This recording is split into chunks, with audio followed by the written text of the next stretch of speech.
अब हम अगला चैप्टर किरचॉफ के नियम तथा वैद्युत परिपथ का अध्ययन करेंगे।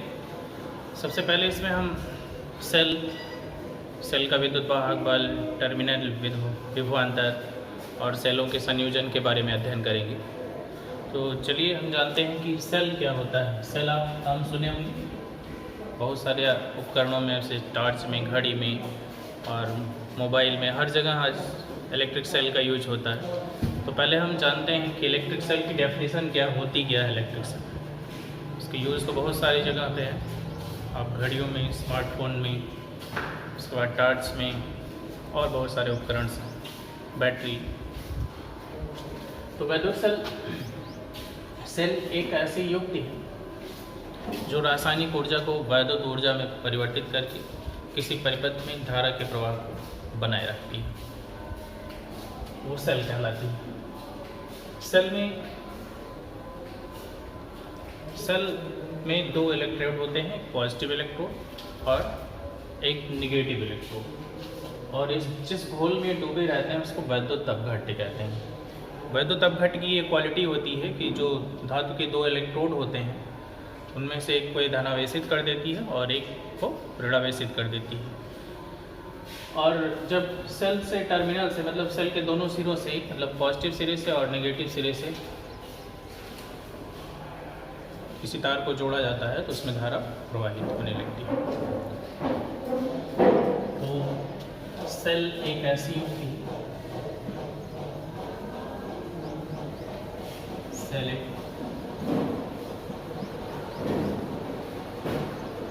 ऐसी युक्ति है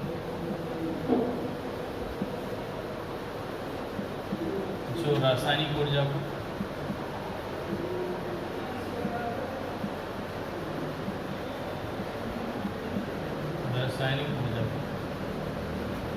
वैद्युत ऊर्जा में परिवर्तित करके वैद्युत ऊर्जा में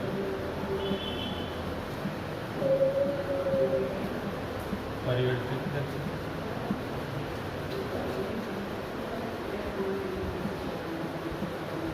किसी परिपथ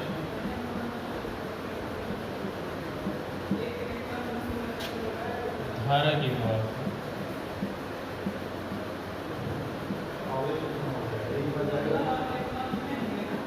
बनाए रखते हैं।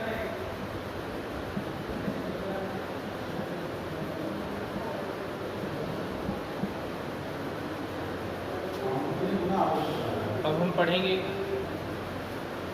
सेल का विद्युत वाहक बल, EMF of a cell. Cell का विद्युत वाहक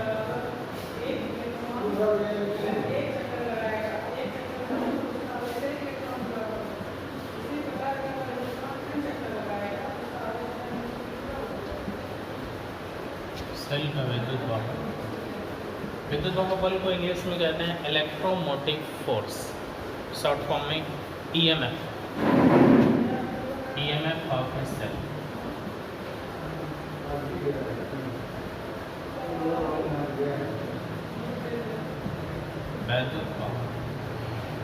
वैद्युत वाहक बल जान लेते हैं क्या चीज़ है।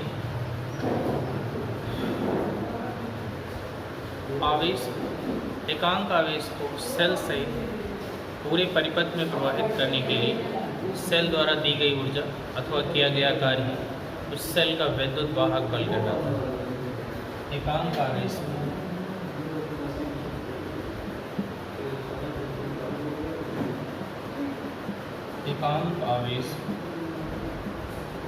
सेल से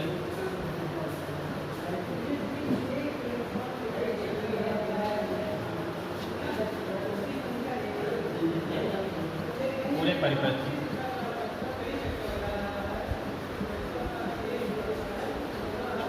प्रवाहित करने के लिए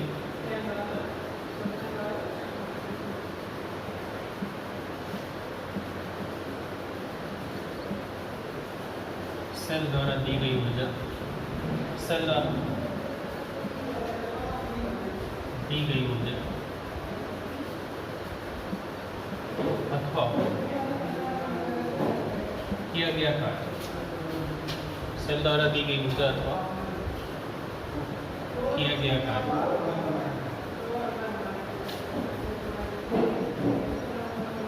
कार्य। सेल का वैद्युत वाहक बल कहलाता है। सेल का विद्युत वाहक बल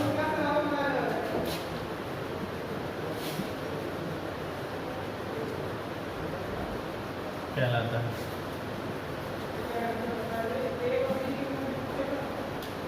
इसे E से प्रदर्शित करते हैं।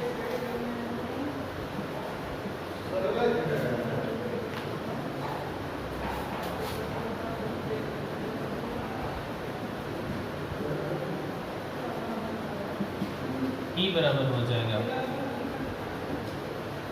सेल द्वारा दी गई ऊर्जा मतलब किया गया कार्य घटना और आवेश की मात्रा मान लेते हैं क्यों आवेश को हम प्रवाहित करा रहे हैं परिपथ में। सेल का विद्युत वाहक बल E बराबर हो जाएगा W/Q। इसका मात्रक देख लेते हैं तो W का मात्रक हो जाएगा जूल, कार्य का मात्रक जूल होता है और आवेश का मात्रक कूलम। इसका मात्रक जूल प्रति कूलम या इसको वोल्ट कहते हैं। क्या कहते हैं? इस पर इलेक्ट्रोमोटिव फोर्स मतलब सेल के विद्युत वाहक बल का मात्रक वोल्ट होता है। अपन भाषा में भी बताया गया एकांक आवेश को सेल सहित पूरे परिपथ में प्रवाहित करने के लिए सेल द्वारा दी गई ऊर्जा अथवा किया गया कार्य ही सेल का विद्युत वाहक बल कहलाता है। इसे E से प्रदर्शित करते हैं और इंग्लिश में कहते हैं इलेक्ट्रोमोटिव फोर्स। इसी परिपथ में अगर एक कूलम का आवेश प्रवाहित करने में किया गया कार्य 1 जूल हो तो उसका विद्युत वाहक बल 1 वोल्ट कहलाता है। टर्मिनल विभवांतर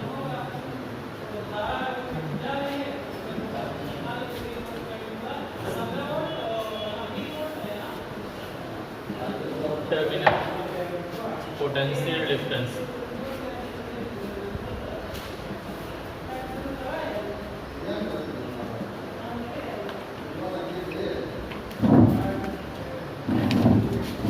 टर्मिनल विभवांतर। विद्युत वाहक बल में पढ़ाया गया था कि हमने डेफिनेशन में पढ़ा था कि एकांक आवेश को सेल सहित पूरे परिपथ में प्रवाहित कराने के लिए सेल द्वारा दी गई ऊर्जा अथवा सेल द्वारा किया गया कार्य। इसमें क्या होता है परिपथ के किन्हीं दो बिंदुओं के बीच, मान लीजिए कोई तार है या कोई परिपथ है, ये दो बिंदु हैं इसके बीच A और B, इनको मान लेते हैं हम किसी सेल से जोड़ देते हैं, इसका पॉजिटिव टर्मिनल और नेगेटिव टर्मिनल। ये दो टर्मिनल हमको प्राप्त हो गए A और B। कह सकते हैं कि दो बिंदुओं के बीच एकांक आवेश को प्रवाहित करने के लिए किया गया कार्य इन दोनों बिंदुओं के बीच, किसी निश्चित दो बिंदुओं के बीच एकांक आवेश को प्रवाहित करने के लिए किया गया कार्य उन दोनों बिंदुओं के बीच टर्मिनल विभवांतर कहलाता है। मतलब जैसे इसका विभवांतर BA है, मान लेते हैं इसका विभवांतर BA और इसका विभवांतर BB, तो टर्मिनल विभवांतर बराबर हो जाएगा टर्मिनल विभवांतर डेल्टा V बराबर हो जाएगा BA माइनस BB और ये बराबर होगा W/Q।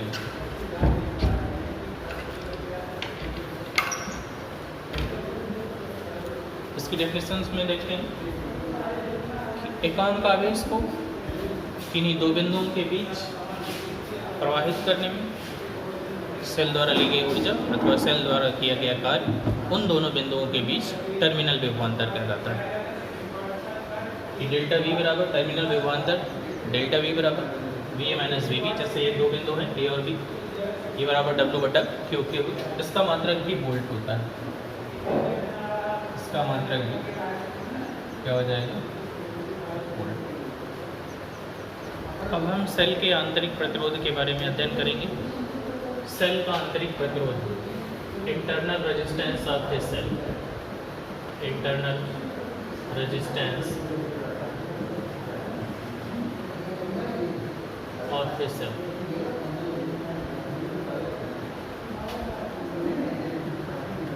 सेल का आंतरिक प्रतिरोध।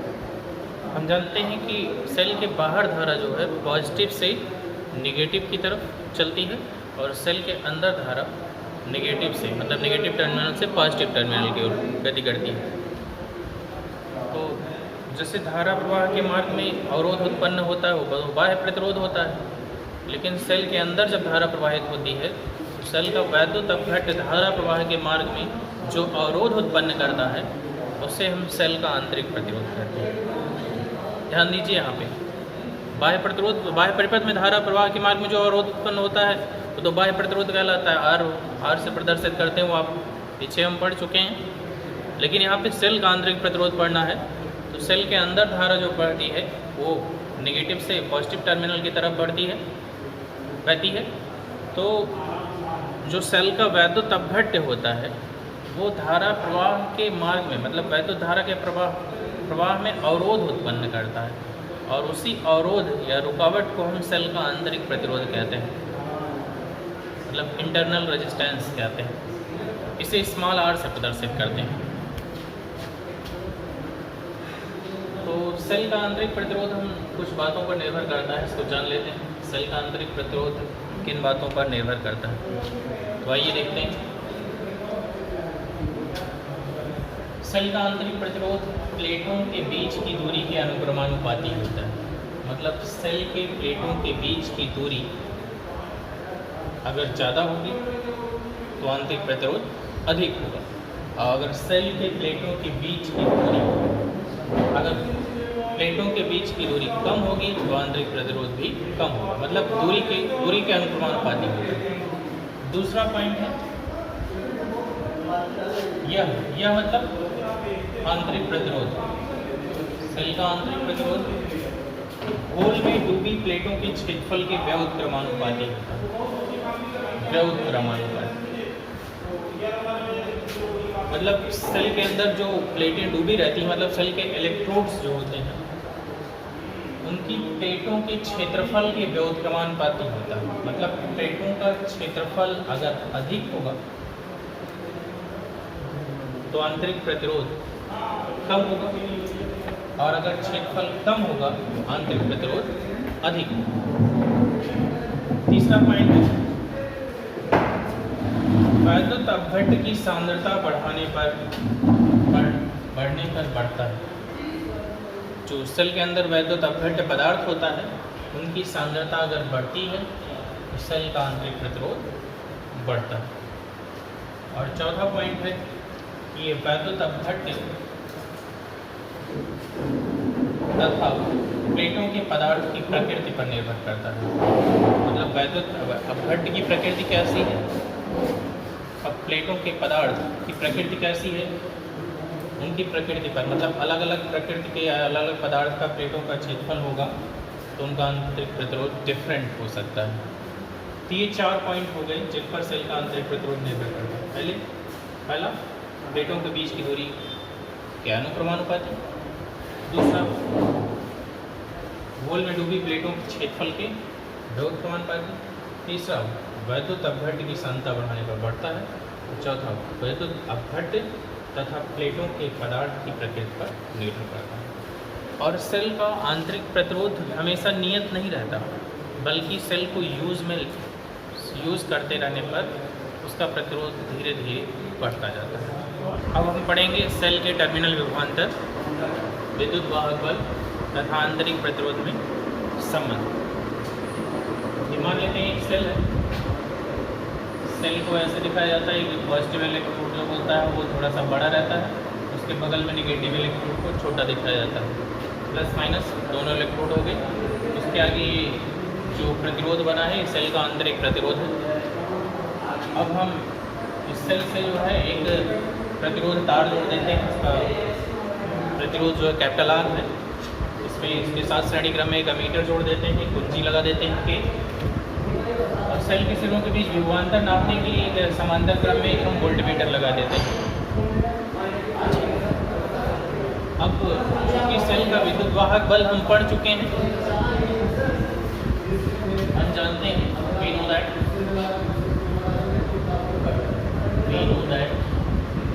सेल का विद्युत वाहक EMF of the cell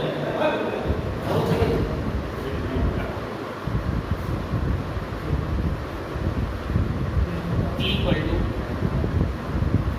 W by,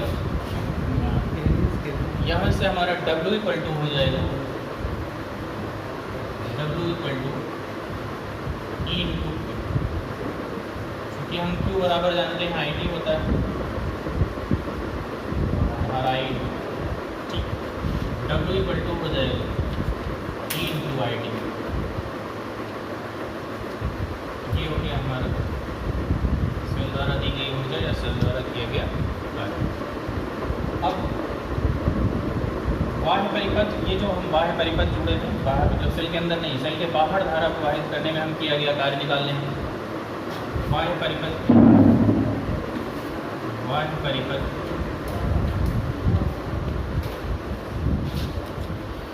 धारा प्रवाहित करने में सेल द्वारा किया गया कार्य, सेल द्वारा किया गया कार्य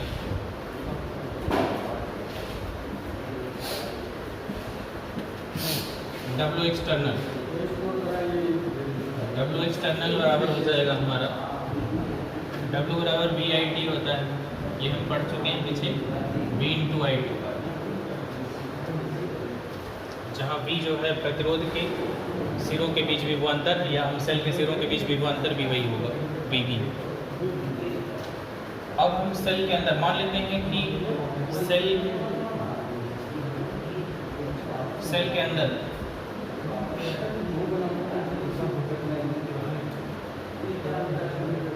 विभव पतन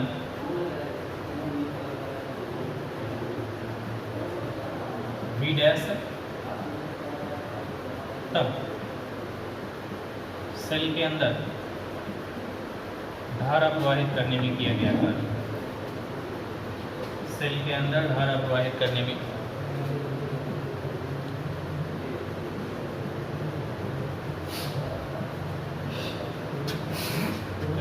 किया गया कार्य,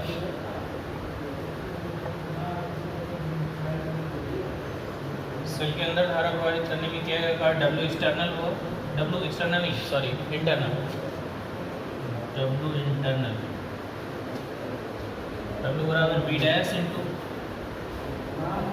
IT हो जाएगा, चूँकि विभव सेल के अंदर विभव पतन V डैश इंटू IT हो जाएगा, और चूँकि V डैश बराबर हो जाएगा I into small r, V बराबर IR होता है, सेल के अंदर जो आंतरिक प्रतिरोध है स्मॉल r है, V डैश बराबर I इंटू स्मॉल r होगा, स्मॉल r आंतरिक प्रतिरोध है, तो यहाँ पे W इंटरनल इक्वल टू हो जाएगा ये I स्क्वायर R इंटू। अब हम किया गया कुल कार्य निकाल लें, सेल द्वारा किया गया कुल कार्य, सेल द्वारा किया गया कुल कार्य W टोटल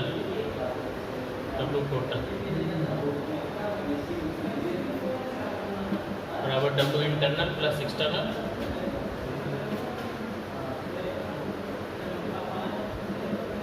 W इंटरनल यहाँ निकालें I square RT, I square plus W external यहाँ पे निकाला गया VIT, W टोटल के स्थान पे हम ये लिख सकते हैं W बराबर EIT, यही कोई सेल द्वारा किया गया पूरा कार्य है, सेल के अंदर और बाहर दोनों जगह धारा प्रवाहित करने में किया गया कार्य। तो यहाँ पे हम लिख सकते हैं W टोटल के स्थान पे EIT, जहाँ E जो है सेल का वैद्युत वाहक बल है, यहाँ पे हम लिख सकते हैं EIT।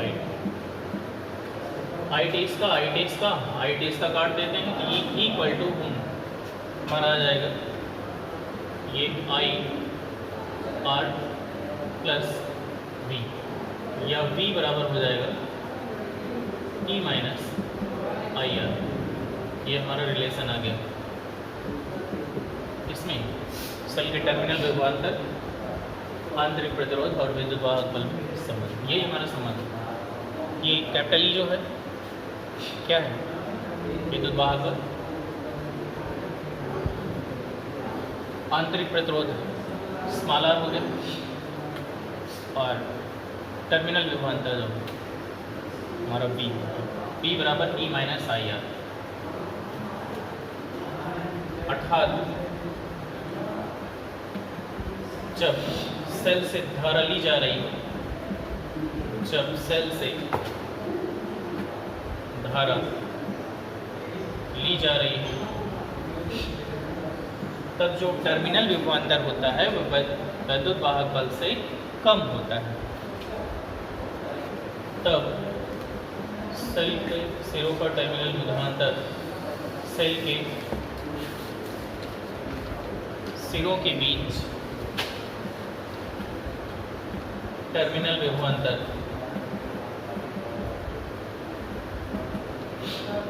सेल के ईएमएफ से, ईएमएफ मतलब विद्युत वाहक बल से कम होता है, क्योंकि विद्युत वाहक बल से कुछ घटाने पर ही टर्मिनल विभवांतर आया है। टर्मिनल विभवांतर सेल के विद्युत वाहक बल से कम होता है। और जब मान लेते हैं कि सेल खुले परिपथ में है, मतलब सेल से धारा नहीं ली जा रही है,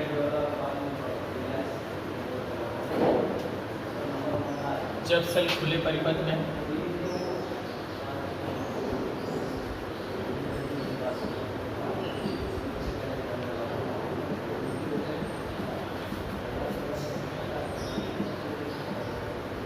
मतलब I = 0, मतलब सेल से धारा नहीं ली जा रही है, अर्थात सेल से धारा नहीं ली जा रही है, सेल से धारा नहीं ली जा रही है। I बराबर 0, तो समीकरण 1 में I बराबर 0 रख देते हैं, तो V बराबर क्या आ जाएगा, E माइनस 0, मतलब V बराबर E आ गया। मतलब जब सेल से धारा नहीं ली जा रही है तो सेल के सिरों के बीच टर्मिनल विभवांतर सेल के विद्युत वाहक बल के बराबर होता है। अब हम सेल से प्रवाहित धारा I निकाल लेते हैं। सेल से प्रवाहित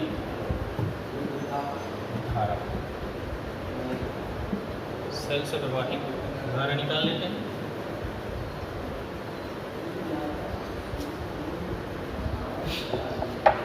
सेल से प्रवाहित धारा निकालने के लिए हम समीकरण 1 लिख देते हैं फिर से। समीकरण 1 से V बराबर E माइनस आई आर, यही है। तो हम जानते हैं कि V बराबर आई आर होता है, V बराबर आई आर लिखिए, बराबर E माइनस आई आर। तो ये I, इसको एक साइड में ले आएंगे, I कॉमन ले लेंगे, R प्लस R बराबर E, या I बराबर आ जाएगा हमारा E बटे स्मॉल r प्लस। ये हम दूसरा फार्मूला नोट कर ले रहे हैं। ये फार्मूला सेल से ली गई धारा के लिए I बराबर E बटे सेल का विद्युत वाहक बल बटे कुल प्रतिरोध। अब हम सेल का आंतरिक प्रतिरोध निकाल लेते हैं। सेल का आंतरिक प्रतिरोध,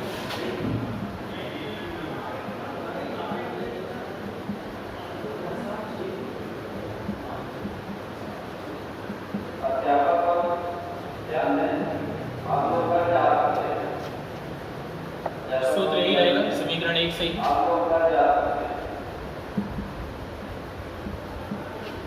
V बराबर E minus I R, V बराबर E माइनस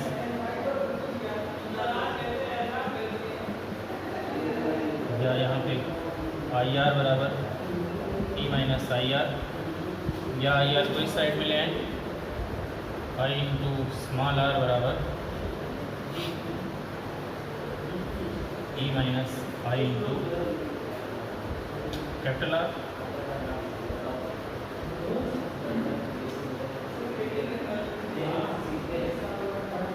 स्मॉल आर बराबर हो जाएगा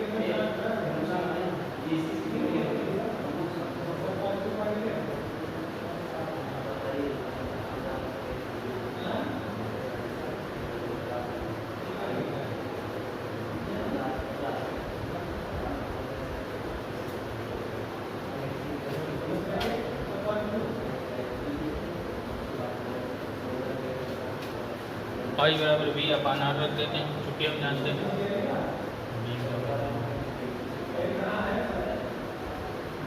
या आर बराबर बी माइनस आई आर बटा आई बराबर हो जाएगा बी अपान आर।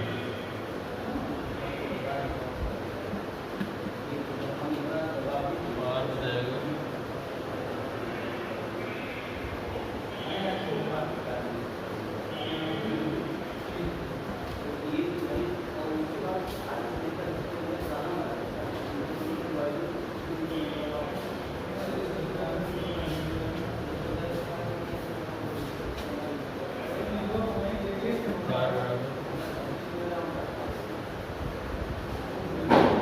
ई बटा बी माइनस